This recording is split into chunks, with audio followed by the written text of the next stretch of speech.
souviens encore très bien du moment où on discutait du programme de ces journées. Et c'est pas grave. On parlait effectivement beaucoup d'autonomie. On parlait beaucoup d'autonomie et donc on a commencé à parler de l'autonomie, l'autonomie sexuelle également, des individus qui étaient nés avec une trisomie 21. Et donc, dans la discussion, j'ai dit effectivement, c'est simple, on va demander à des gynécologues de nous parler de cette thématique-là. Et j'imaginais pas être celui qui va vous présenter ce diaporama, puisque en fait, on s'est aperçu qu'il y avait très très peu de données. Et donc, les membres du conseil scientifique ont trouvé que ce serait bien que ce soit moi qui vous présente ça. Donc, je vais le faire. Et finalement, c'est en lien avec notre équipe de recherche qui travaille également sur la gamétogénèse et tout ce qui va être sur la fertilité. Donc, fécondité, stérilité, le droit d'être comme tout à chacun. Effectivement, aujourd'hui, vous savez que la stérilité est prise en charge de façon assez globale en France. Et donc, je vais un petit peu regarder ce qu'on peut dire par rapport aux individus donc, qui sont nés avec une trisomie 21. Alors, tout d'abord, il faut être clair, ça va quand même s'adresser à une petite frange de la population qui est porteur d'une trisomie 21, mais pour cette frange de la population, il est licite de se poser différentes questions. D'abord, l'autonomie d'un individu, j'ai essayé un petit peu de définir, c'est peut-être un peu trop restrictif, mais en tout cas, pour moi, c'est d'avoir un travail, de pouvoir agir à sa guise, de pouvoir se déplacer comme on veut, d'avoir le contrôle de son corps, et donc, si on dit contrôle de son corps, c'est avoir le contrôle de sa sexualité. Et donc, si on parle d'autonomie, effectivement, il va falloir qu'on parle un petit peu de fécondité et de sexualité chez les enfants, ou surtout maintenant les adultes, qui sont nés avec une trisomie 21. Et donc, c'est dans ce cadre de figure que je vais un petit peu parler aujourd'hui. Et tout d'abord, dans le cas de la trisomie 21, il y a des questions qu'il faut se poser. C'est tout d'abord, est-ce que les individus sont fertiles? C'est la première question qu'il faut savoir. Est-ce qu'on a des données qui nous permettent de dire que les individus sont fertiles? Une autre question qui me semble être fondamentale, c'est quel est le risque de transmission de la trisomie 21 à la descendance? On est sur une pathologie génétique, et donc, est-ce qu'il y a un risque? Si la trisomie 21 est donc plus de 95% des cas de novo, c'est-à-dire d'apparition fortuite, est-ce qu'un individu qui porte la trisomie 21 a un risque de le transmettre à sa descendance? Enfin, et ça rejoint un petit peu ce que je disais tout à l'heure au départ, c'est que ça va s'intéresser à une petite frange de la population d'individus qui sont nés avec la trisomie 21, c'est finalement l'autonomie à élever un enfant. C'est toutes ces questions-là finalement qu'on va devoir répondre, que j'essaie de répondre et qu'on devra prendre en compte pour parler un petit peu de sexualité et de fertilité chez les individus qui ont une trisomie 21. Alors, j'ai voulu en fait différencier deux cas, les hommes et les femmes, et vous allez voir que finalement, ce n'est pas un choix au hasard, c'est que le pronostic n'est pas du tout pareil, pas le même, entre les hommes et les femmes. Tout d'abord, les hommes. Alors, quand j'ai commencé à faire de la recherche bibliographique, je me suis aperçu qu'il n'y avait pas grand-chose, voire même très peu de choses. Et moi, ce qui m'a interpellé, c'est que finalement, les études qui ont été faites sont en général anciennes, voire très anciennes. Vous voyez que vous verrez très très peu de données de la littérature qui datent d'après les années 2000. Donc vous allez voir, c'est quand même assez surprenant. Et donc, l'accès à la littérature est quand même assez compliqué, puisque les articles qui datent d'avant 1980, pour les trouver, c'est un peu compliqué. Toujours est-il que, rapidement, on s'est aperçu que chez les hommes, il y avait probablement une altération de la spermatogénèse. Donc l'altération de la spermatogénèse, entre parenthèses, pour ceux qui étaient là hier, on a parlé des cancers des testicules. Il y a un lien entre altération de la spermatogénèse et apparition des cancers des testicules. Ce n'est pas un hasard si, quand on est porteur de trisomie 21, que la seule tumeur solide soit le cancer des testicules, puisqu'il y a probablement un lien avec l'infertilité. Rapidement, on a confirmé, enfin rapidement non, au bout de 20 ans, c'est que finalement, les individus qui avaient une infertilité avaient une augmentation du taux de FSH. Alors pour ceux qui ne connaissent pas la FSH, c'est l'hormone en fait qui va stimuler la spermatogénèse. Donc quand la spermatogénèse est altérée, eh bien en fait, on va avoir une augmentation de ce taux d'hormone, Pourquoi? Parce que finalement, il n'y a pas assez de spermatozoïdes, et donc on va augmenter la production, et donc pour augmenter la production, on va, au niveau de notre cerveau, de l'hypophyse, on va sécréter beaucoup plus cette hormone. Et donc effectivement, chez les individus, les hommes, on a une augmentation de FSH. Et cette augmentation est liée également à une taille des testicules qui est diminuée. Donc vous avez ici l'augmentation de différents facteurs, et ici vous voyez qu'on a, attendez, la taille du testicule, et vous voyez que le testicule, ici c'est la barre qui est là, au milieu, c'est la barre des individus, je dirais, dans la population générale, et on voit très très bien que la taille du testicule est diminuée chez les individus qui sont en fait avec une trisomie 21, mais vous voyez que certains ont un testicule qui est de taille strictement normale. Donc première chose, c'est qu'en fait, le phénotype sera variable en fonction des individus. On garde également une diminution de la taille du pénis. On retrouve ici une augmentation du taux de FSH. La normale, c'est ici, en population générale, c'est ici. Vous voyez, en augmentation. Pareil pour les autres hormones. Les hormones sont diminuées. Par contre, vous voyez que la testostérone est strictement normale. Donc, globalement, on accorde à dire qu'il y a une altération de la spermatogénèse chez les hommes qui sont nés avec une trisomie 21. Comment on peut expliquer ça? Et une explication, ça a été que finalement, ce troisième chromosome 21 était à l'origine d'un échec de la spermatogénèse. Il faut savoir que la spermatogénèse est un mécanisme extrêmement sensible. Vous verrez tout à l'heure que l'ovogénèse, c'est beaucoup moins le cas. Pourquoi la spermatogénèse est un mécanisme très sensible? C'est que chez les hommes, il y a un chromosome X et un chromosome Y. Chez les femmes, vous savez qu'il y a deux chromosomes X. Or, durant la formation des gamètes, tous les chromosomes doivent s'appareiller entre eux. On a deux chromosomes, on a des paires de chromosomes, et donc chez l'homme, la paire de chromosomes sexuels, c'est le chromosome X et le chromosome Y, ils vont s'apparier, mais ils vont mal s'apparier. Et donc c'est ce qu'on va faire, former la vésicule sexuelle. Or, cette vésicule sexuelle est un mécanisme tout à fait particulier et extrêmement sensible. Et il semblerait que le fait d'avoir ce troisième chromosome 21 va perturber la spermatogénèse. C'est ce qui a été montré en 83, il y aura probablement d'autres études à faire, mais ça pourrait expliquer qu'en fait, le fait d'avoir ce troisième chromosome 21 va entraîner en fait un arrêt de la spermatogénèse. Néanmoins, il y a eu la description d'individus qui ont donné naissance à des enfants, et vous voyez que la première publication date de 1989, où il a été montré qu'un homme qui était porteur de la trisomie 21 avait eu une descendance. Donc ce qui vous montre bien que, certes, il y a une altération, mais que ces hommes sont fertiles pour certains d'entre eux. Et vous voyez ici des coupes de testicules qui ont été réalisées en post-mortem chez des individus qui avaient une trisomie 21, et vous voyez très très bien ici, alors faites moins confiance parce qu'on ne voit pas très bien, on voit ici qu'il y a des spermatozoïdes, autour on a toutes les cellules souches en fait au niveau de la spermatogénèse. Par contre, ce qu'on remarque ici sur les coupes testiculaires, vous avez un tube séminifère, c'est qu'ici le tube séminifère il est plein, celui d'à côté il est vide. Donc, ce qui veut dire qu'en fait, il y a probablement un phénotype extrêmement variable au niveau testiculaire chez les individus qui sont porteurs d'une trisomie 21. Alors ensuite, on a regardé un petit peu, une étude assez récente, 2011, qui a regardé un petit peu de façon plus importante en fait les différentes hormones qui étaient décrites dans les littératures, et donc ils sont intéressés à, en l'occurrence, l'AMH. L'AMH c'est une hormone qui est importante parce qu'elle montre en fait la capacité de l'ovogénèse et de la spermatogénèse. On reparlera de cette hormone plus tard, en tout cas de faire des gamètes. Et donc vous voyez qu'il y a différents stades. Vous avez les stades des enfants, enfin des jeunes enfants, des enfants, et ensuite G1, G2, G3, c'est des plus grands enfants avec un stade de maturation en fait. G1 c'est peu mature et G5 c'est quand même une masculinisation assez importante.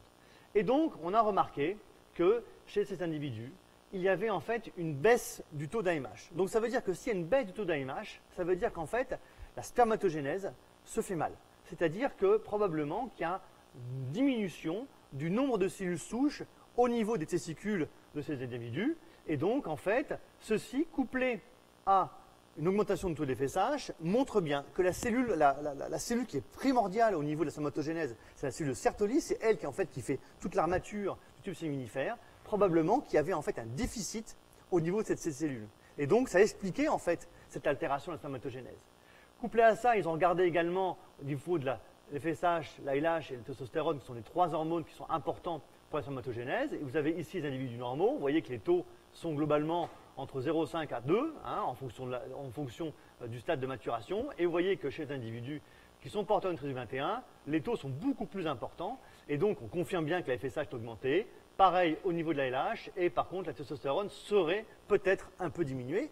Et là, on est plutôt sur une altération d'une deuxième cellule. Il y a 3 types de cellules au niveau des testicules. La cellule Sertoli, la cellule germinale, le spermatozoïde et les cellules souches. Et les cellules qui vont produire la testostérone, c'est la cellule de Leydig. Et donc, probablement, dans le testicule d'un individu qui est porteur d'une trisomie 21, il y a une altération probablement du stock, au départ, de cellules souches, altération de la fonction sertolienne et la fonction leydigienne. Donc, globalement, c'est clair, il y a une altération de la spermatogénèse chez les individus porteurs d'une trisomie 21. Résumé. Chez la femme, donc on va repasser maintenant sur l'autre sexe, et donc là je vous montre une étude qui a été faite qui comparait en fait des femmes qui étaient porteuses du trisomie 21 à des femmes qui ne l'étaient pas. Et donc vous voyez très très bien que si ces jeunes femmes, il n'y avait strictement aucune différence. C'est-à-dire que l'âge moyen des populations est identique, et vous voyez que l'âge des premières règles était identique, que la durée du saignement également, que le 2 cycles étaient de durée identique, les cycles réguliers, c'était des proportions identiques. La seule chose qui variait entre ces deux populations, c'était quoi? C'était en fait la proportion de jeunes femmes qui avaient eu des rapports sexuels ou pas. Et vous voyez très très bien que dans le cas de la trisomie 21, aucune de ces femmes n'a vu des rapports sexuels, alors que dans l'autre population, la majorité a vu des rapports sexuels. On était sur des femmes qui avaient 20 ans. Donc, il y a quand même une grosse différence, et donc peut-être effectivement, on n'est pas sur un problème d'infertilité, c'est plutôt un problème de sexualité. Alors ensuite, on a regardé un peu plus, la littérature a regardé un peu plus importante ce qui se passait chez ces jeunes femmes, et il semble maintenant clairement montrer qu'il y a une altération de la réserve ovarienne. Comment on l'a montré? Tout d'abord, il y a une étude qui était assez ancienne qui a montré qu'il y a une diminution de la folliculogénèse. La folliculogénèse, c'est le mécanisme qui permet la formation en fait des cellules, des gamètes chez la femme, en l'occurrence l'ovocyte. Et donc pour la formation d'un ovocyte, il va falloir que tout autour il y ait un mécanisme qu'on appelle le mécanisme de la folliculogénèse, avec beaucoup de cellules qui vont apporter des nutriments nécessaires à la formation de ces ovocytes. Et donc on a remarqué également qu'il y avait ce qu'on appelle une augmentation du taux d'anovulation, c'est-à-dire que finalement le cycle va se faire, mais il ne va pas aller au bout. Et en fait, ceci est probablement associé à un déficit lutéal, donc en fait un déficit de sécrétion des hormones, et en l'occurrence de l'ALH. Et parallèlement, donc, il a été montré qu'en fait il y avait une ménopause prématurée qui se mettait en place chez ces jeunes femmes. Et je vous reparle de cet AMH. Vous voyez qu'avant l'âge de 30 ans et après 30 ans, le taux d'AMH, donc qui signe en fait ici, il y a un stock de cellules qui est suffisamment important, était diminué, et donc il va confirmer exactement, comme on a retrouvé tout à l'heure chez les hommes, que finalement, au départ, il est probable que le stock de cellules souches qui permettent la formation des gamètes soit diminué. Et donc, à l'inverse de chez l'homme où il y a une spermatogénèse qui est continuelle, chez la femme, en fait, au départ, il y a un stock qui est fait, toutes les femmes, et si le stock au départ est moins important, eh bien, la ménopause va arriver de façon plus précoce. Et ça, c'est valable pour n'importe quel type d'individu. En fait, une femme a un stock qui est fait durant la vie fœtale, et si ce stock est diminué, de toutes les façons, elle aura un épuisement de ce stock plus rapide, et donc elle aura une ménopause qui sera plus précoce. C'est le cas, probablement, pour les femmes qui ont une trisomie 21. Donc, il y a aussi dans la littérature, j'ai regardé quelque chose qui m'a un petit peu interpellé, c'est l'impact de la ménopause précoce sur les capacités cognitives. Différentes études ont montré que finalement, quand il y avait une insuffisance ovarienne prématurée qui se mettait en place, il y avait peut-être une association avec une mortalité prématurée, l'apparition d'une démence. Il n'y a pas d'explication à ça. Toujours est-il qu'ils ont remarqué que lorsque on était avant la ménopause, les jeunes femmes avaient alors on n'aime pas ça, mais en fait avaient un QI qui était supérieur à celui des hommes. À l'inverse, lorsque la ménopause survenait, eh bien le QI passait en dessous de celui des hommes. Il n'arrive pas, on n'a pas d'explication, toujours est-il que c'est une observation, je n'ai pas d'explication à vous donner, en tout cas, ça a été rapporté dans la littérature. Alors comment expliquer tout ça? Alors là, je vous ai mis une expérience assez récente, elle date, vous voyez, de 2017, donc elle date de décembre 2017, donc on ne peut pas faire plus récent. Et donc, comment expliquer ça? Et donc, il y a une équipe qui a regardé, alors vous allez me dire, c'est un poisson, hein, le zébrafish, un tout petit poisson minuscule. L'avantage de zébrafish, c'est qu'en laboratoire, ça peut facilement se mettre en place, c'est l'observation. Et donc, ils ont regardé, en fait, un gène, il y en a plusieurs qui rigolent dans la salle, effectivement, puisque c'est un gène qui est assez connu, DYRK1A, et donc, ils ont regardé si ce gène pouvait avoir un impact sur la formation du stock, en fait, de cellules primordiales germinales qui sont à l'origine, en fait, des différentes spermatozoïdes ou ovocytes. Et donc, ils ont regardé et ils ont montré quoi? Ils ont montré qu'en fait, que la surexpression de ce gène, qui est présent en fait sur le chromosome 21 et qui est un des gènes majeurs pour expliquer tout le phénotype associé à la trisomie 21, ils ont marqué que quand il y avait une surexpression, eh bien, il y avait en fait une perturbation d'un gène, et si j'en ai mis un, c'est le gène Nanos. Donc, vous avez ici l'expression de ce gène Nanos, qui est un gène qui est extrêmement important pour la migration des cellules germinales primordiales et la formation du stock de cellules germinales primordiales. Et donc, vous voyez très très bien que sur un stade, je dirais, normal, on voit très très bien ici que le Nanos est exprimé de façon spécifique au niveau de l'endroit où il doit être exprimé, hein, au niveau ici des zébrafish, donc un endroit précis au niveau donc, de la formation des gonades. Et vous voyez que lorsque on a une surexpression en fait, de DYRK1A, eh bien on voit très très bien que l'expression est complètement désorganisée, ce gène Nanos, et en plus parfois elle est soit totalement dérégulée, soit réduite. Donc ce qui tend à montrer que finalement, ce gène Nanos, en fait, s'exprime de façon totalement anormale quand il y a une surexpression de ce gène. Alors c'est quoi le gène Nanos? Alors le gène Nanos, il n'y en a qu'un seul, c'est le zébrafish. Dans l'espèce humaine, il y en a plusieurs, il y en a 3, je crois 3, oui. Et chez les souris également. Et donc, je vous ai rapidement dit à quoi ça sert, comment ça peut fonctionner. Et donc là, je vous ai montré quelque chose. Je vous ai montré ici l'expression de deux gènes, Nanos2 et Nanos3, au niveau donc des cellules germinales primordiales chez des gonades d'embryons de souris. Et vous voyez très très bien que ce gène Nanos2 est fortement exprimé ici au niveau du testicule en fait, du fœtus de souris et qu'il est faiblement exprimé, en tout cas il est exprimé au niveau donc, de l'embryon féminin et pareil au niveau ici de Nanos3 qui est exprimé. Quand vous avez des souris sur lesquelles on va inactiver totalement le gène ici Nanos3, vous voyez que la taille du testicule diminue de façon extrêmement importante, ce qui montre bien que ce gène est important pour la formation du stock de cellules germinales primordiales. Et on a exactement la même chose ici au niveau des ovaires, où aussi on voit un ovaire avec multiples follicules, alors qu'ici, il n'y a pratiquement plus rien. Et quand on regarde au niveau des coupes testiculaires ici et les coupes au niveau des ovaires, vous voyez qu'ici, on a une spermatogénèse qui est normale, avec un tube séminifère qui est bien plein, bien rempli de cellules, alors qu'à l'inverse, ici, quand il n'y a plus le gène, eh bien, il n'y a plus rien du tout.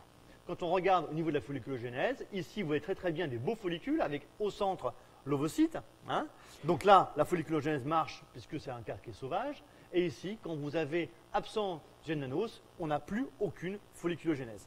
Donc, on pourrait quand même expliquer que finalement, la surexpression de ce gène est à l'origine en fait d'une infertilité chez l'homme et chez la femme, avec une expression bien sûr différente, puisque à la base, finalement, ça serait le stock de cellules germinales primordiales qui serait altéré. Donc on aurait une hypospermatogénèse chez l'homme, et chez la femme, on aurait en fait une ménopause prématurée. Donc, altération de la fertilité, très probable. Maintenant, quel est le risque de transmettre le syndrome à la descendance? C'est une question qui quand même est fondamentale, qui est le risque de transmettre ce troisième chromosome 21. Vous avez vu que chez l'homme, tout à l'heure, je vous ai dit, le troisième chromosome 21 va impacter la spermatogénèse. Donc, il est probable que ce troisième chromosome 21 passe très très mal. Et effectivement, il y a très peu de descriptions qui ont été faites dans la littérature. À ma connaissance, il y a 4 grossesses qui ont été rapportées dans la littérature, et les 4 grossesses rapportées sont toutes les 4 normales. 3 ont été rapportées de façon naturelle, et une a été rapportée après un diagnostic préimplantatoire. Un diagnostic préimplantatoire, c'est-à-dire qu'on va faire de la fécondation in vitro, on va prendre l'ovocyte au stade J3 ou au stade J5, donc on va prendre les cellules d'un embryon, et on va analyser les cellules d'un embryon. Donc ça a été fait sur un cas, et donc ce cas, le couple en fait a eu 13 embryons à un stade J5, les 13 ont été analysés, et sur ces 13-là, 12 étaient normaux et le 13e était anormal, non pas pour un chromosome 21, c'est qu'en fait il y avait plusieurs anomalies, c'est classique au niveau de l'ovogénèse dans l'espèce humaine, et donc en fait on peut conclure qu'en finalement, sur tous les cas qui ont été décrits chez l'homme, eh bien à chaque fois, il n'y avait aucun lien, il n'y avait pas de transmission finalement de la trisomie 21 d'un homme à sa descendance. Donc c'est plutôt rassurant. Maintenant, on va voir chez la femme. Donc oui, effectivement, la spermatogénèse est probablement extrêmement peu permissive et donc va arrêter en fait le 3e chromosome 21. Chez la femme, ça ne semble pas du tout être le même cas. L'ovogénèse est un mécanisme qui est beaucoup plus permissif. Je vous ai montré tout à l'heure, je vous ai dit, la spermatogénèse, on a cette vésicule sexuelle qui va se faire avec le chromosome X et le chromosome Y, et donc qui va bloquer beaucoup de choses. Elle n'est pas présente chez la femme, puisqu'il y a 2 chromosomes X, et donc l'ovogénèse est beaucoup plus permissive. Mais globalement, au niveau de la transmission des anomalies chromosomiques, on le sait un petit peu depuis quelque temps. Et donc, ici, bien sûr, peu de descriptions de naissance, et donc il y a un article assez ancien qui rapportait donc 30 grossesses chez des femmes qui étaient donc nées avec une trisomie 21, et vous voyez que quand même, dans 10 cas, il y a eu la transmission de la trisomie 21 à la descendance. Donc on n'est pas du tout dans la même proportion entre l'homme et la femme. Donc un risque plus important, effectivement, de transmission de la trisomie 21 chez les femmes par rapport aux hommes, où probablement le risque est quand même extrêmement modéré. Dernière question, autonomie d'élever un enfant. Donc on est bien d'accord, on parle quand même d'une faible proportion d'individus qui sont porteurs d'une trisomie 21, et j'essaie de voir un petit peu, voilà, je pense que c'est la fonction de l'individu, si un individu est capable ou pas de se sentir capable d'élever un enfant. Bien sûr, c'est en fonction du couple. Le couple, ça me paraît être fondamental. Ça paraît effectivement le mode de conception, un rapport effectivement consenti ou pas, et puis la proportion d'individus désirant avoir un enfant. Globalement, on est d'accord, c'est comme toutes les femmes, quelles qu'elles soient, ou tous les couples. Hein. Il n'y a rien qui change. Hein. Sauf qu'effectivement, la proportion sera beaucoup moins importante. Et globalement, il faut aussi savoir que le désir d'avoir un enfant n'a rien à voir avec un QI. Hein. D'ailleurs, il y a plein de couples qui n'ont pas une trisomie 21, qui ont des enfants, hein, et on ne se pose jamais la question de savoir quel est le QI qui va permettre d'avoir un enfant. Est-ce que, quand on fait de l'assistance médicale à la procréation, on fait le QI de nos patients qui nous demandent? Non, on ne le fait pas. Donc il n'y a pas de raison de se poser la question, en tout cas, pour ma part, pour les individus qui ont une trisomie 21, dès lors qu'ils viennent et qu'ils veulent. Alors, maintenant, on continue un petit peu. Alors, je vais pousser un petit peu le bouchon un peu plus loin, hein, voire très très loin. C'est que finalement, qu'est-ce qu'on peut proposer?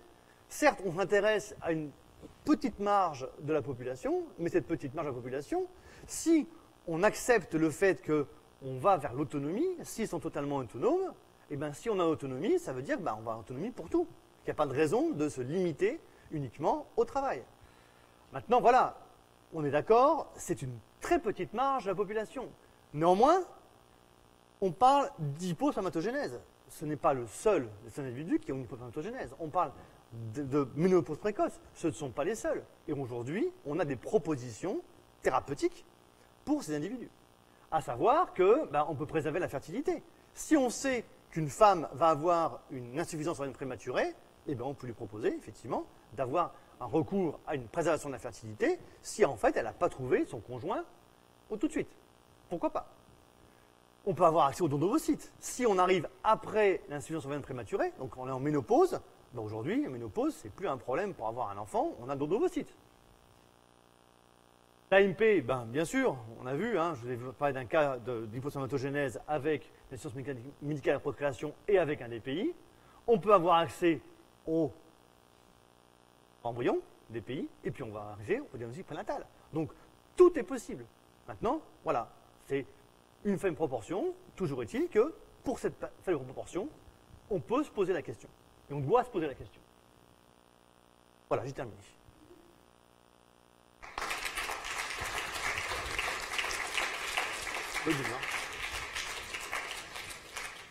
Merci beaucoup François d'avoir décoiffé les idées reçues. À vous la salle, posez des questions. Et que les quelques personnes qui sont présentes dans la salle avec trisomie 21, libre, partielle, mosaïque, si elles veulent s'exprimer, qu'elles n'hésitent pas sur ce domaine qui les concerne au premier chef.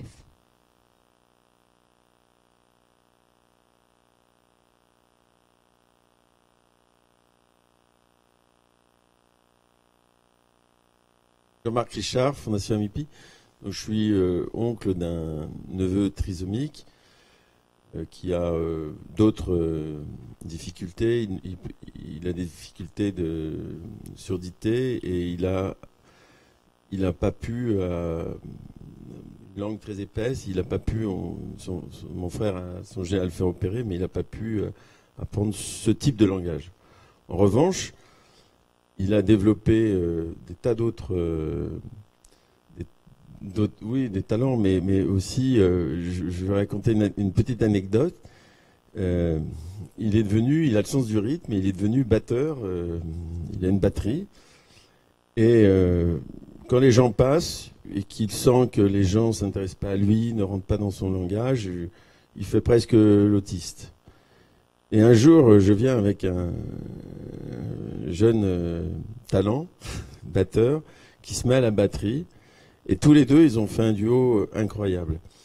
Et ce que je pense, c'est que, en fait, ce qu'il faut, c'est rentrer dans la communication des personnes naturellement. Et je crois que c'est ça le gros défaut de notre société, c'est que, au lieu de dire c'est une personne, on met tout de suite un qualificatif, au lieu d'essayer de savoir comment on va rentrer dans la communication avec lui et comment l'échange va se faire. Voilà, c'est un témoignage, mais ça corrobore ce que vous évoquez, parce que scientifiquement, je ne vois pas pourquoi ces personnes feraient peur à des parents enceintes. Ou, je veux dire, moi je le redis, hein, c'est quand quelqu'un peut gagner son autonomie facilement, je ne vois pas pourquoi une société va avoir un regard qui va faire que, avec les techniques actuelles que vous avez très bien expliqué tous là ce matin, il va avoir la possibilité de vivre ou pas. Moi,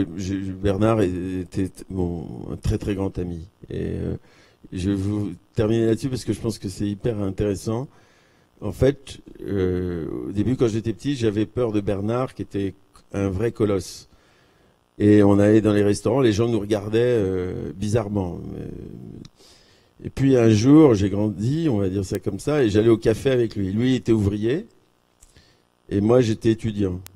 Et à chaque fois, au moment où il fallait payer l'addition, il me faisait comprendre que c'était à moi de la payer, alors qu'il gagnait mieux sa vie que moi. Et là, j'ai compris qu'il était complètement normal. En fait, il était radin comme tout le monde. Et donc, comme les bons Lyonnais, on va dire, plutôt que tout le monde. Et qu'il avait trouvé un bon moyen de me filer l'addition. Et en fait, ça a été un changement complet pour moi. C'est à ce moment-là que j'ai compris que c'était mon regard qui faisait son handicap. Voilà. Merci pour ce témoignage. Je voudrais juste dire, avant de vous repasser la parole, quand je dis décoiffer, il n'y a pas si longtemps qu'on parlait de stériliser les femmes avec un handicap intellectuel, quel qu'il soit. Donc, vous voyez, en 25 ans, moi, c'est ce qu'un patron de médecine m'a dit pour ma fille qui est là. Vous l'avez stérilisée, je vous assure, dans un couloir d'une université.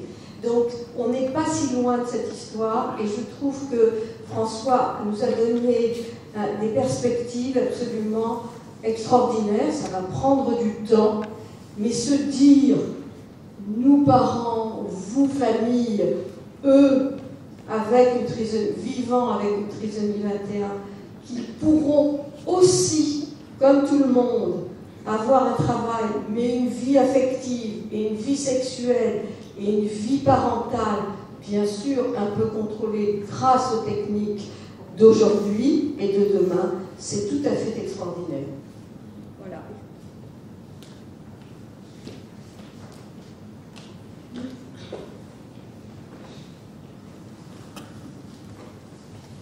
Bonjour, je suis je suis maman d'une jeune fille de 16 ans. Et je fais partie d'une association qui s'appelle Trisomie 21 de Seine. Et depuis 4 ans maintenant, on a monté à Boulogne-Billancourt des ateliers pour les jeunes. Parce qu'en fait, on s'est rendu compte avec nos enfants qui arrivaient, en tout cas moi, ma fille, c'était forcément, ça attirait ça à un âge de puberté, c'est qu'on a beau intégrer au mieux actuellement les jeunes dans les écoles, etc., ils se retrouvent souvent à cet âge de puberté. Ils peuvent être dans des lycées ou dans des structures adaptées. Et en fait, je ne sais pas si vous avez remarqué, mais pour tous les autres enfants, il y a des personnes qui passent, qui sont envoyées par les mairies, par les centres médico-sociaux, par les centres médicaux, on va dire adolescents des mairies, toutes ces structures qui existent pour aider toute cette partie justement sur ce que c'est la contraception, comment est-ce qu'on gère une relation, etc., etc. Et ils ne vont jamais dans les classes de nos enfants.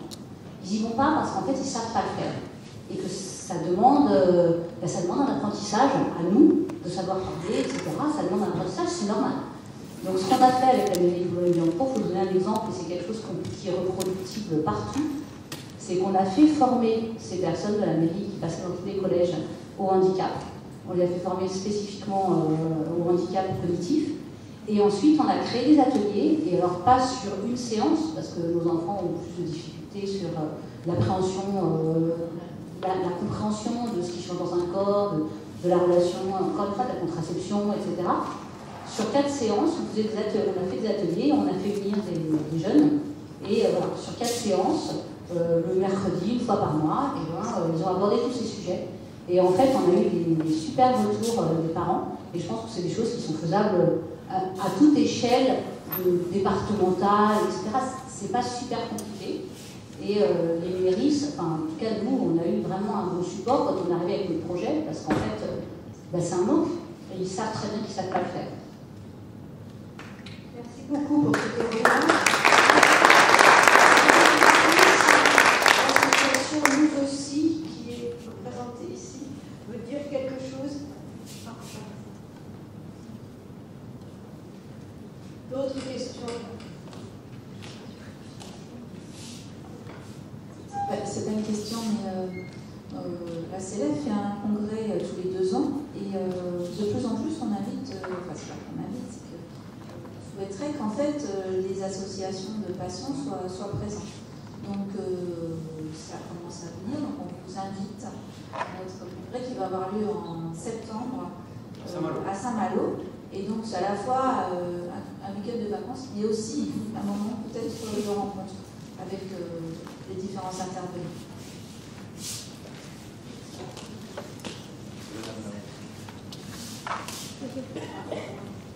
Oui, c'est toi? Non, pas du tout. Ah oui, j'avais dit. Fallait pas me le dire.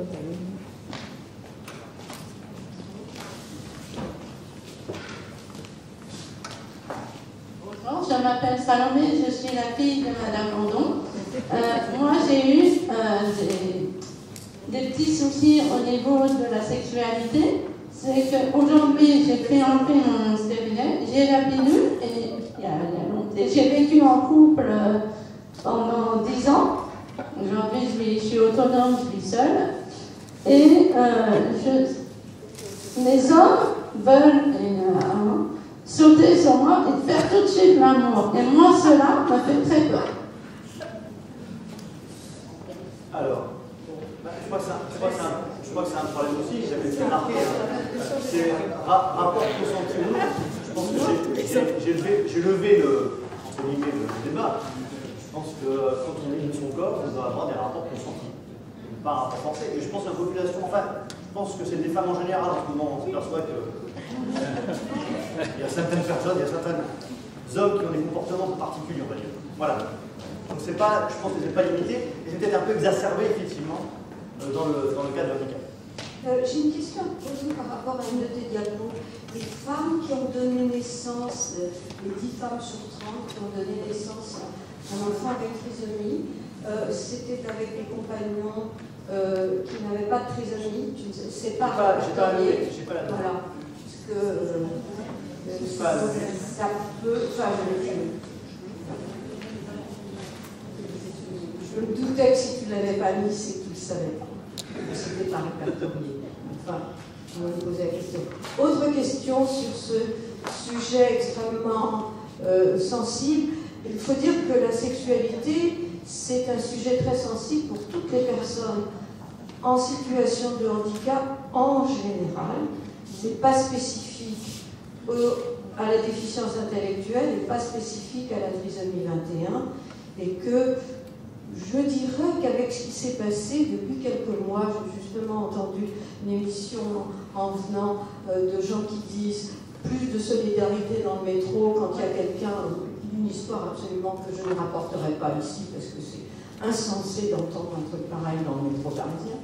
Mais donc, je veux dire, la population générale souffre de ce genre de problème qu'a évoqué Salomé, sous une forme ou une autre, et ce serait bien que dans ces associations qui commencent à se poser des questions dans la vie courante, ils associent des personnes en situation de handicap, et je dis bien, quel que soit le handicap, parce qu'il n'est pas si simple de vivre avec un handicap physique ou intellectuel, de vivre sa sexualité, même si demain, tout sera rose grâce à la génétique et au travail de François. Je ne crois pas que la génétique soit rose.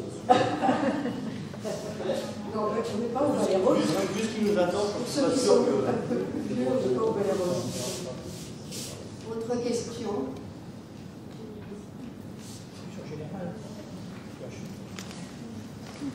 C'est une discussion générale. Oui, on fait une discussion générale. Oui, alors peut-être Madame là. Oui, pour la discussion générale, et puis François.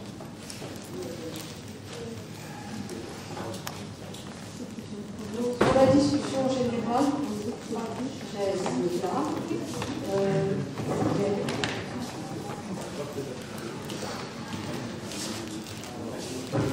Oui, donc Jean-Louis Faure. Bon, je reviens donc sur la question de diagnostic. Alors, attendez, on fait la photo d'abord.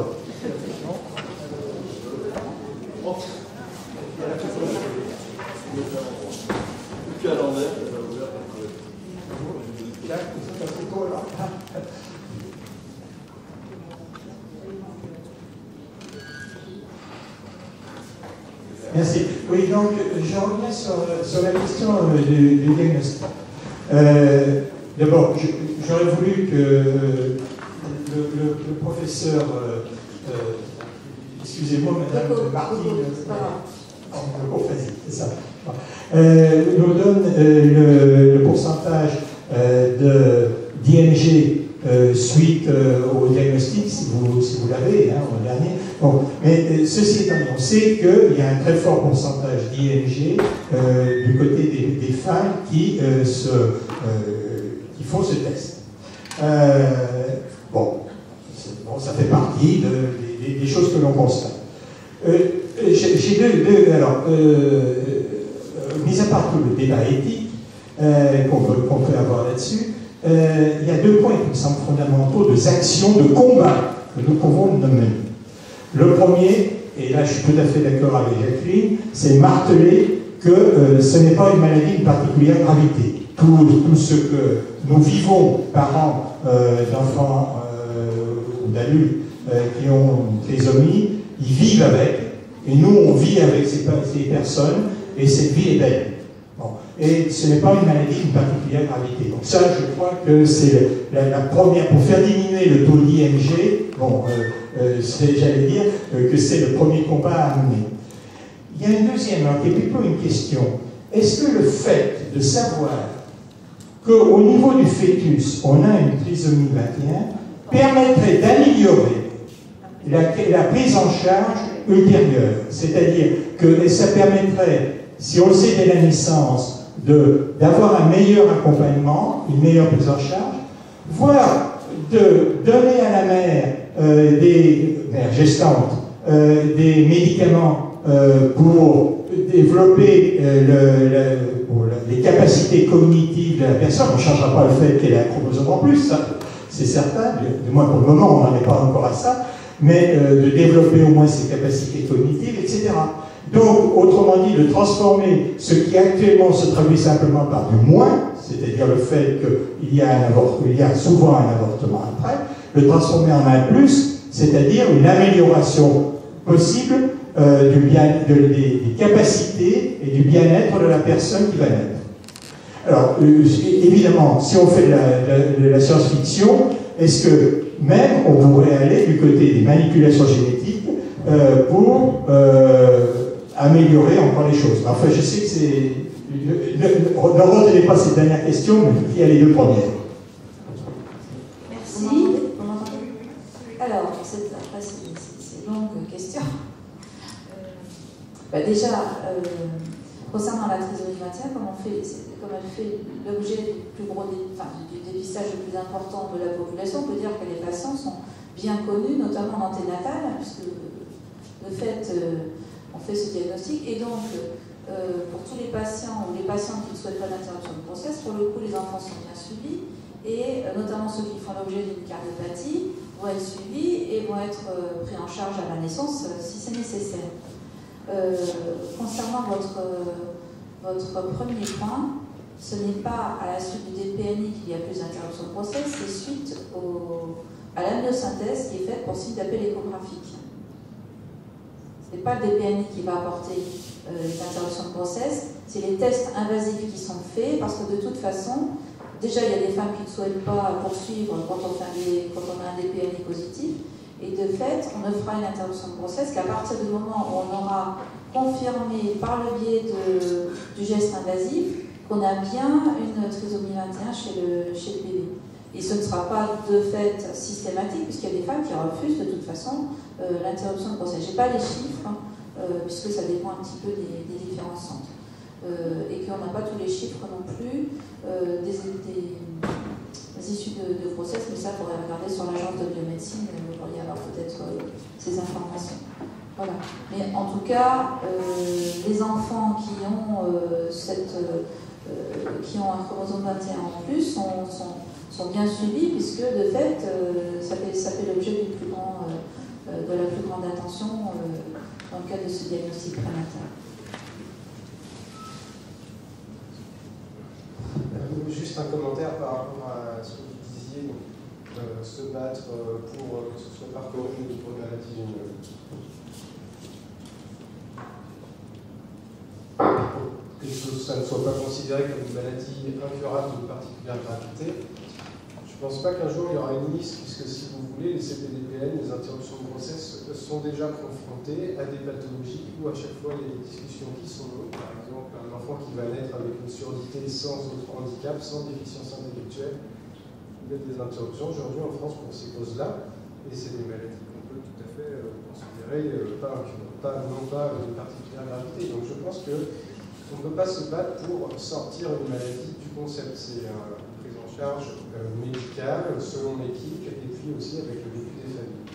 Par contre, quelque chose qui est important, et ça c'est mon vécu à moi aussi, c'est-à-dire que les personnes handicapées, même si aujourd'hui par rapport à il y a plusieurs dizaines d'années, on a une meilleure prise en charge médicale et sociale pour qu'elles réussissent à avoir une vie qui se rapproche d'une vie normale, il y a quand même une scission avec la société normale, et nous, quand on va à l'école, quand on fait ses études, c'est des personnes qu'on ne croise pas, c'est des personnes où on n'a pas l'habitude de s'en occuper, on n'a pas l'habitude d'aider les autres, de toute façon, même une personne sans handicap, c'est pas quelqu'un qu'on va spontanément aider, sauf si c'est un ami ou un proche, mais on n'a pas l'habitude de vivre avec des gens personnes. Pour faire écho à ce que disait le professeur Hirsch, effectivement, il faut des réflexions éthiques pour savoir comment apporter une autonomie dans notre société et puis normale à ces personnes, mais il faut aussi réfléchir à comment est-ce qu'on peut modifier la société pour que ce soit normal finalement de vivre avec des personnes en situation de handicap dès l'école, dès le plus jeune âge.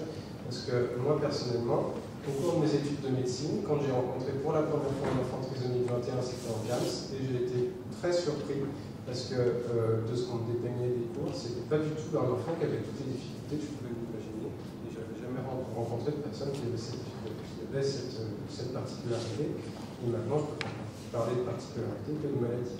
mais il a fallu attendre que j'ai plus de 20 ans pour pouvoir rencontrer pour la première fois quelqu'un qui était porteur de cette anomalie. Et même au travers des cours en médecine, on n'a pas le ressenti tant qu'on n'a pas le contact et qu'on ne peut pas être avec ces personnes-là. C'est des personnes qu'on pourrait tout à fait intégrer dans la société. On l'a vu, ce n'est pas encore vraiment une maladie rare. Il y a de nombreuses personnes et il n'y a pas de raison qu'on ne pas plus tôt et qu'on n'ait pas l'habitude de vivre avec. Voilà. Et pour la partie des PMI et puis possiblement thérapie in utero, je pense que ça là un peu comme vous savez au moins. Donc, oui, alors, pour la partie in utero, effectivement, aujourd'hui, le DPNI, ça ouvre une porte qui est importante. Alors ça, c'est des perspectives peut-être plusieurs dizaines d'années, mais aujourd'hui, ça permet à des couples qui font le choix d'accueillir un enfant qui est porteur d'une trisomie 21, qui autrefois n'aurait pas souhaité réaliser une amniosynthèse, puisqu'il va faire courir un risque de perte de la grossesse, donc qui reportait le diagnostic au plus tôt à la naissance. Donc aujourd'hui, le DPNI nous permet de ne pas faire courir de risque à la grossesse et d'avoir un dépistage qui se rapproche grandement d'un diagnostic. Vous avez vu la fiabilité sur le tableau de professeur de Bopenzi qui est à 99,9% de fiabilité en cas de positivité. Donc on est très proche d'un diagnostic avec ce test de dépistage.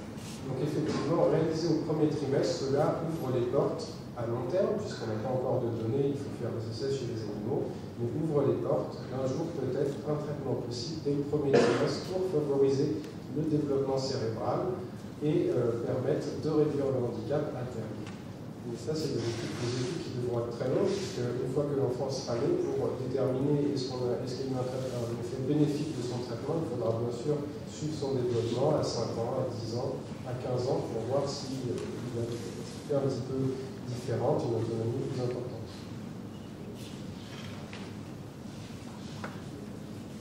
Je voudrais rappeler qu'on est dans l'UFR Simone Veil, que Simone Veil, si elle a fait voter par l'Assemblée le droit à l'interruption volontaire de grossesse, c'était pour préserver les femmes d'un certain danger et pas pour conduire toutes les femmes à avoir une interruption volontaire de grossesse. Je tenais à le rappeler parce qu'elle a souvent été attaquée pour cette loi, mais c'est parce qu'elle avait vu trop de femmes souffrir dans leur corps et dans leur tête qu'elle s'est battue pour cette loi. Donc on est en pleine éthique et en plein discours autour de tout ça. Et moi je suis très optimiste parce que quand je vois les prises en charge, j'aime pas ce mot, très précoces de la prise en charge orobuccale, orofaciale, etc., de l'insertion scolaire, sociétale dans la profession, je trouve que les choses ont beaucoup changé. Alors on n'est pas à un traitement tout de suite après la naissance encore. S'il y a des recherches, il y en aura peut-être, puisqu'on a beaucoup avancé. Et pourquoi pas in utero, mais je préfère, pour ma part, c'est une opinion personnelle, traiter le plus tôt possible, avec sûreté, un enfant après sa naissance et commencer à manipuler un certain nombre de choses in utero. Mais je parle pas en tant que médecin. Jacqueline, vous avez le micro après. Vous voulez la réponse? Je pense que les essais d'abord. Le généticien, il a bon dos parfois. Donc, je pense que pour le traitement in utero, on va d'abord regarder comment ça se passe chez la souris, puis après on verra. Imaginez que des traitements qui sont proposés chez l'enfant, puis après arriver en néonatal, et puis après arriver en diagnostic prénatal. Mais c'est clair, ce que montre Rodolphe, c'est que finalement, on ouvre une voie à laquelle on ne pensait pas au départ. C'est-à-dire que si on arrive à dépister l'intégralité des enfants qui vont naître avec le trisomie 21, on proposera peut-être une troisième voie. Et c'est cette troisième voie qui me semble être intéressante. Parce que maintenant, aujourd'hui, il y a deux voies possibles. Il y en a une, effectivement, qui termine par le décès, ou alors la naissance de la personne. Et une troisième voie, c'est qu'on va essayer d'améliorer les choses. Et je trouve que c'est quand même un très très beau challenge. Je ne pense pas qu'on arrivera à retirer un des 3 chromosomes 21. Quoique, il y a un article qui a été publié il y a 3 ans sur justement une inactivation d'un des 3 chromosomes 21. C'est quand même une sacrée manipulation génétique parce qu'on a introduit un gène dans le chromosome 21 qui a inactivé le chromosome. Donc c'est quand même très très particulier. Enfin, moi je vais être très très polémique. J'aime bien parfois. Surtout le monde de Simone Veil. Bon, ça tombe bien. Il faut quand même se rendre aujourd'hui compte qu'en France, il y a à peu près 800 000 naissances. Mais qu'il y a surtout 1 million de grossesses. Il faut dire qu'aujourd'hui, il y a quand même une grossesse sur 5 qui se termine, non pas par quelque chose de médical, mais de volontaire. Non, interruption volontaire. Il y a 200 000 interruptions volontaires de la grossesse en France. Donc il y a vraiment tout un débat, en fait, général à avoir sur comment on envisage les choses. Donc, c'est pas uniquement regarder ce qui se passe pour les individus sur les 21, c'est globalement, c'est la notion de la vie. Donc, ça n'a pas abordé beaucoup tout à l'heure par Emmanuel Hirsch, mais quand même, c'est une notion importante. Simone Veil, effectivement, voulait protéger les femmes. Aujourd'hui, on est quand même, on dévie un petit peu quand même. C'est mon opinion. Moi, je suis pour l'IVG. Je trouve que c'est normal. Par contre, il y a certaines pratiques qui sont en train de faire dévier les choses. Et de mon point de vue, c'est ces pratiques qui vont remettre en cause certaines choses. Parce que il y a quelque chose qui se passe qui, de mon point de vue, moi, me choque. Alors maintenant, effectivement, c'est pour ça que je suis polémique. Moi, ça me choque. Mais je pense que ça choque beaucoup de monde. Je pense que beaucoup de gynécologues, aujourd'hui, sont face à ça. C'est-à-dire que l'IVG devient un moyen de contraception. Oui. Ce n'est plus un moyen de... c'est un peu ça. Tu vas dans nous, dans les Yvelines, on a pas partout sur le territoire, mais il existe quand même certaines populations où c'est bien ça. Donc ça pose quand même des questions. Et une autre chose encore polémique, j'aime bien être très polémique, c'est que finalement, le problème, c'est le regard des autres. Et ça, je pense que c'est ça le problème principal. Et tant qu'on n'aura pas changé le regard des autres, on n'aura pas en fait évolué. Voilà, maintenant je laisse. Oui. Il y a le regard, mais il y a aussi l'activité qu'on donne aux personnes. Parce que je pense qu'il y a des non-dits dans notre société. Il y a le regard et il y a aussi les activités qu'on donne aux gens.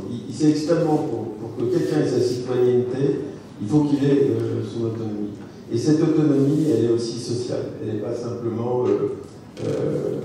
et je pense que c'est pour ça que les échanges qu'on a eu ce matin avec le professeur Emmanuel Hirsch sont très prometteurs parce que il faut savoir, à un moment donné, rentrer, j'ai envie de dire, en rébellion par rapport à une société qui vous évince les activités, etc. Il y en a, en fait, c'est une société qui se fabrique pour 5-10% de la population.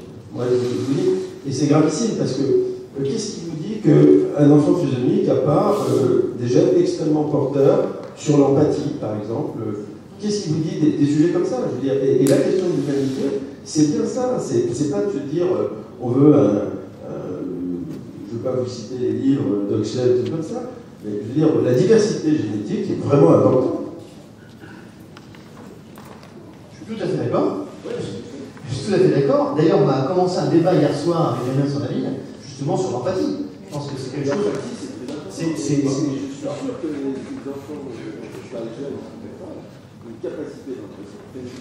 Alors nous, on est en école de médecine, hein, et c'est vrai que moi j'encadre pratiquement tous les étudiants parce que je m'occupe des stages hospitaliers. Moi je trouve que nos jeunes médecins, alors je ne sais pas si vous êtes d'accord avec moi, il y a un peu moins d'empathie qu'avant. Et je trouve que c'est quelque chose qui va manquer. C'est-à-dire que mais l'empathie de façon générale. En fait, le problème, c'est plus finalement le problème des minorités. Dès lors qu'on est une minorité, eh ben, on est un peu stigmatisé. Quelle qu'elle soit la minorité. Oui, c'est une forme, mais c'est une minorité. C'est-à-dire que si on n'est pas dans un cadre bien défini, effectivement, on ne va pas. Alors, encore un petit peu, pour montrer un petit peu que la génétique, c'est pas quand même tout, hein, faut imaginer qu'on est en France. En France, on se pose des questions quand même, mais on protège quand même les personnes. En Chine, je dirais que c'est catastrophique. Hein? En Chine, on n'est pas pour savoir si on protège un individu qui naît de troisième interne. Aujourd'hui, en Chine, on est en train de réfléchir comment on protège les femmes.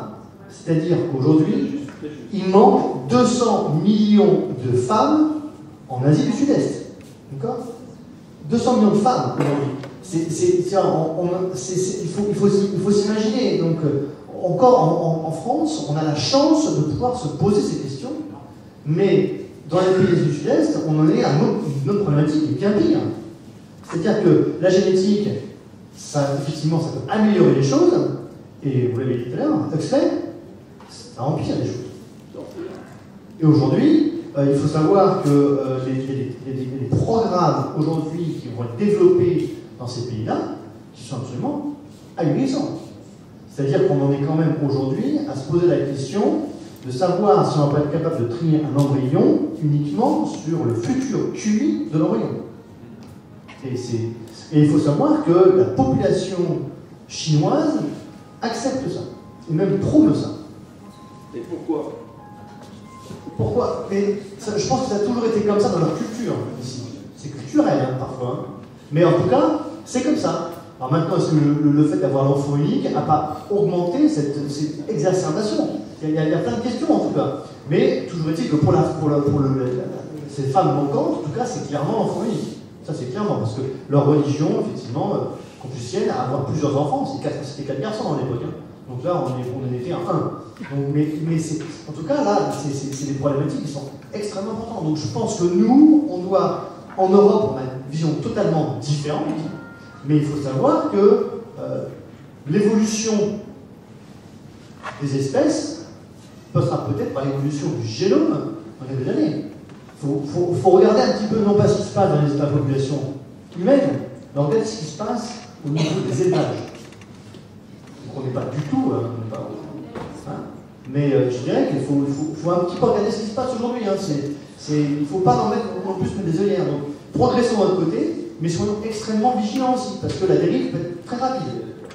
Des enfants handicapés et qui ont vraiment une démarche extraordinaire. Hein. C'est aussi le cas. Ou comme l'inverse, des femmes qui partent et qui laissent l'enfant aux hommes. C'est plus rare. Mais ça existe. Encore des questions?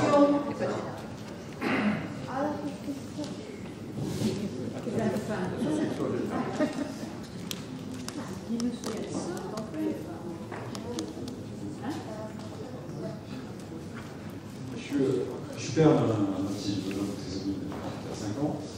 J'aurais deux questions. Une question scientifique. Vous avez dit que l'âge de la puberté était la même que dans la population générale. Quand vous dites l'âge de la puberté, c'est des signes physiologiques, morphologiques. Est-ce qu'il y a un dégât entre ces signes physiologiques et on va dire l'envie psychologique de la sexualité? J'ai pas trouvé de données, alors peut-être que j'ai mal fait la bibliographie, mais j'ai pas trouvé de données par rapport à l'envie de sexualité. La seule étude que je vous ai montrée qui en parlait, c'était cette étude sur les femmes qui avait été faite et qui montrait qu'en fait, il n'y avait pas eu de rapport sexuel.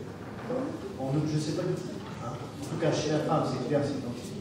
Chez les garçons, il y a peut-être un petit décalage, mais en tout cas, ils arrivent tous à avoir une puberté. Maintenant, voilà, comme tout le monde. Mon autre question, Madame Confenzi a parlé des différentes problématiques, je rejoins évidemment. C'est juste la problématique parfois des médecins, c'est quand on a affaire à des personnes qui connaissent, il n'y a aucun problème. C'est parfois la difficulté avec les médecins qui ne connaissent pas, mais certains le reconnaissent et il n'y a pas de souci. Mais c'est la problématique quand parfois ils ne connaissent pas et qu'ils ne veulent pas le reconnaître. Et nous, on a eu le cas, par exemple, en ophtalmologie, où l'atropine peut causer de bloquer je crois que la pupille reste ouverte si ça reste longtemps. Et donc on a eu un premier ophtalmo qui n'était pas au courant, et on nous l'a appris après, il y a par exemple dans le domaine dentaire un réseau de absotifs de dentistes qui font attention à ça pour différentes raisons. Mais à ma connaissance, il n'y a pas dans les autres spécialités. Et j'ai encore la chance d'être en Ile-de-France, mais j'imagine que ce n'est pas forcément facile. Donc est-ce qu'il y a des réseaux? Comment les médecins peuvent être... Il y a des initiatives qui se mettent en place dans les ARS à propos des maladies rares. Et avec des réseaux de professionnels qui connaissent le sujet, qui connaissent les pathologies, l'édition de petites plaquettes, voire des fiches d'urgence qui correspondent à la pathologie, avec lesquelles les patients se déplacent et montrent ces documents quand ils vont chez les différents professionnels, notamment aux urgences, parce qu'en fait c'est là où ça peut poser vraiment Mais ça peut être un moyen, c'est-à-dire de vous déplacer avec les documents de référence. Comme ça, vous n'avez pas justifié une démarche. Et alors, où les trouver? Il y a les sites de référence, il y a la filière handicap, la filière déficience, mais pour la saison 2021, je pense qu'au niveau des associations, il doit y avoir des documents. Alors, moi, j'avoue que je ne les connais pas dans le détail. On demandera à Damien. Trisomie 21 France fait des documents, le dossier médical, bien vivre, je ne sais plus les titres, je peux donner la parole aux personnes, mais je voudrais ajouter par rapport à ce que vous venez de dire, le fait d'avoir été considéré comme maladie rare. J'ai pu assister à plusieurs réunions d'anti-rare et j'ai fait actualiser la carte d'urgence pour des personnes avec trisomie 21, puisque vous parlez d'urgence, je rebondis sur votre parole, et vous trouverez cela dans les nouvelles du chromosome 21, on les a reproduits, et je ne sais pas encore comment on aura accès, mais c'est important qu'une personne avec trisomie 21 qui a un accident dans la rue et qui ne sait pas très bien s'exprimer, sa carte d'urgence va permettre d'aider la personne qui veut l'aider mais qui ne sait pas comment, à l'aider vraiment. Excusez-moi d'avoir retourné là-dessus. Donc sur le site d'Andira, vous pouvez peut-être trouver des éléments pratiques et puis un lien avec l'association 21, ou les associations, parce que parfois il y en a plusieurs. Et ça, c'est vrai pour toutes les pathologies.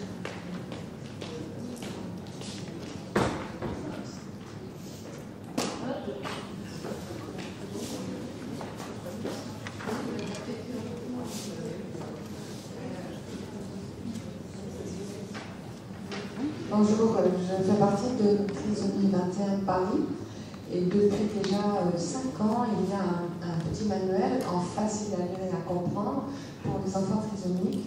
Il y a un site sur Internet où chacun peut faire son petit bilan de santé et avoir des conseils d'hygiène ou de santé dans tout son développement. Ajouter quelque chose, en effet, je pense qu'il n'y a pas en revanche vraiment de réseau fait à part les quelques petites initiatives entre parents.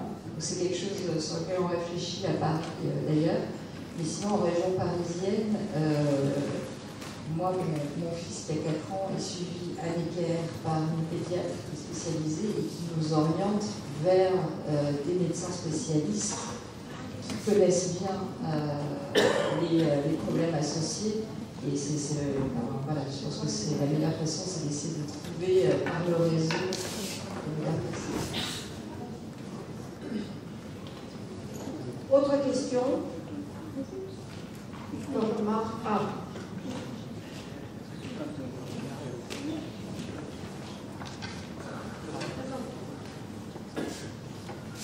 Bonjour, moi je suis Marion. Marion Palvé. Mon père il m'a jamais occupé de moi. Et puis, en fait, parce que c'est quoi la trisomie 21. Parce que, en fait, c'est que moi, je suis... Ouais, mais jamais occupée. Voilà. On va prendre un petit peu de temps pour expliquer, mais on va peut-être en dehors de la séance. Oui. Autre question?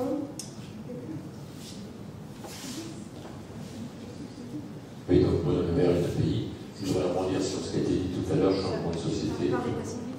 Pardon. Donc, je voudrais rebondir un petit peu sur ce qui a été dit tout à l'heure, changement de société, c'est évidemment ce que l'on défend. Vous avez parlé, monsieur, de voir les activités que l'on pouvait proposer à nos enfants, certes, mais je pense qu'il y a une chose qui est importante, et moi je vais faire cette année une tournée des régions, de nos établissements, sur le sujet suivant. J'ai intitulé « Donner envie à nos enfants d'avoir des envies ». C'est-à-dire les respecter et leur demander à eux ce qu'ils veulent d'abord, avant qu'on change tout le reste. Voilà. Merci. Bonjour. Roger Abache, je fais partie de la FRT 78. Je rejoins un petit peu le monsieur et surtout ce qu'avait dit le professeur Hirsch tout à l'heure. Il a parlé du bien-être, je vais dire, des prisonniers de la trisomie 21. Déjà, avant tout, il faut que nous aussi, de notre côté, dans nos têtes, je veux dire, dans notre vie qu'on mène quotidiennement, on se porte bien. Parce que être bien portant, quelque part, avoir de l'espérance, redonner de l'espérance, de l'espoir, et que l'enfant, le malade, le prisonnier qui se porte bien, lui, ça va le rendre encore, ça va peut-être décupler ses capacités à peut-être, je ne dirais pas guérir, parce que ça c'est pas le terme exact, mais ça va peut-être l'inciter à aller peut-être un petit peu mieux moralement. Voilà. Donc, c'est ce que j'avais à dire. Merci. Je voudrais dire par rapport aux centres médicaux qui n'existent pas, ça fait 20 ans que la FRT se bat pour demander des centres de référence pour la trisomie 21, centre de référence, c'est-à-dire un centre où la personne va aller consulter et à cette consultation, on va lui dire telle ou telle autre consultation, vous allez aller à tel ou tel endroit. Il faut dire, et je ne vise absolument personne, et je ne suis pas contre l'IVG, bien évidemment, il faut dire que notre État, depuis plusieurs gouvernements, a choisi d'autres pistes, mettre de l'argent sur d'autres pistes, concernant non seulement la trisomie 21, mais le handicap intellectuel dans son ensemble. Alors maintenant, on a un représentant ici qui se bat beaucoup pour le syndrome autistique. Je pense que ça change un tout petit peu pour le syndrome autistique. Alors ça sera peut-être la chance pour tout le monde via cette pathologie. Mais quand même, on a été fort peu écoutés, ni pour la médecine, ni pour la science, la recherche. À une époque, je m'étais battue d'abord pour qu'on dise trisomie 21 ou syndrome de Down, mais j'avais dit, par dépistage anténatal, à l'époque où il y avait les marqueurs sanguins, donnez 1 euro de ce qui est remboursé, mettez-le de côté pour la médecine, la prise en charge de façon générale par les professionnels de l'orthophonie, etc., compris l'ostéopathie, comme ça a été dit hier, et la recherche. Voilà, 1 euro par personne enceinte qui a les tests, etc., ça donnait 800 000 euros, n'est-ce pas, si j'ai bien entendu votre chiffre. Malheureusement, il paraît que c'est trop compliqué administrativement à mettre en place.